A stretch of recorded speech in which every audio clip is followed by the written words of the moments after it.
Hero Vijay Devarakonda, Rashmika Mandanna ఈ జంటకి gossips కూడా అవసరం లేదు. వీళ్ళిద్దరూ లవ్ బర్డ్స్ అయినప్పటికీ ఇప్పటి వరకు అఫీషియల్ గా అనౌన్స్ ఇవ్వలేదు. అలానే వీళ్ళిద్దరూ ప్రేమికులా అని సోషల్ మీడియాలో కోడికూస్తున్నా కాదు అని చెప్పట్లేదు. చాలా సార్లు వీళ్ళిద్దరూ కలిసి బయటికి వెళ్లడం, ట్రిప్స్ కి వెళ్లడం, ఒకరింటికి ఒకరు వెళ్లడం, ఫంక్షన్స్ లో పాల్గొనడం వంటివి కూడా మీడియా కంట్లో పడ్డారు. ఇక రష్మిక అయితే సోషల్ మీడియాలో చాలా యాక్టివ్ గా ఉంటుంది. విజయ్ కూడా పర్లేదు యాక్టివ్ గానే ఉంటాడు. వీళ్ళిద్దరూ కలిసి నటించిన డియర్ కామ్రేడ్ మూవీ రిలీజ్ అయ్యి 6 years అవ్వడంతో రష్మిక తన సోషల్ మీడియా అకౌంట్ లో dear comrade movie shooting time లో విజయ్ తో పాటు మూవీకి సంబంధించిన కొన్ని బ్యూటిఫుల్ పోస్ట్ ని షేర్ చేసింది. 6 years of comrade and A feeling filled with so much love, happiness, positivity and all and more love. These are some photos captured years ago. I still have them in my phone and I keep looking back at them and thinking what a beautiful time I had and what beautiful memories we all made shooting this film. Only and only love for everyone who ever associated with this film అంటూ ఆ మూవీకి సంబంధించిన best movies ని గుర్తు చేసుకుంటూ Rashmika Mandanna social మీడియాలో post ని share చేస్తూ బ్యూటిఫుల్ క్యాప్షన్ ని రాసుకొచ్చింది.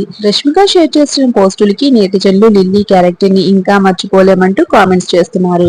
రష్మిక మందన ఈ మూవీలో నటిస్తున్నప్పట్లో విజయ్ కి రష్మికకి ఎటువంటి రిలేషన్షిప్ లేకున్నా ఇప్పుడు వీళ్ళిద్దరూ లవర్స్ కావడంతో విజయ్ తో నా బ్యూటిఫుల్ ఫొటోస్ ని కూడా షేర్ చేసింది అమ్మడు. అయితే విజయ్ మాత్రం తన అప్కమింగ్ మూవీ కింగ్డమ్ రిలీజ్ కి దగ్గర పడటంతో ప్రమోషన్స్ లో చాలా బిజీగా ఉన్నాడు.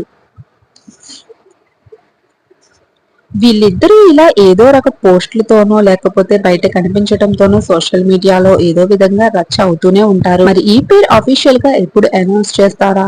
కింగ్డమ్ మూవీ రిలీజ్ అయిన తర్వాత విజయ్ అనౌన్స్ చేస్తాడా లేదా వేచి చూడాలి. సెలబ్రిటీస్ కి సంబంధించిన అప్డేట్స్ మిస్ కాకుండా ఉండాలంటే ఈ వీడియో లైక్ చేసి మన ఛానల్ సబ్స్క్రైబ్ చేసుకోండి.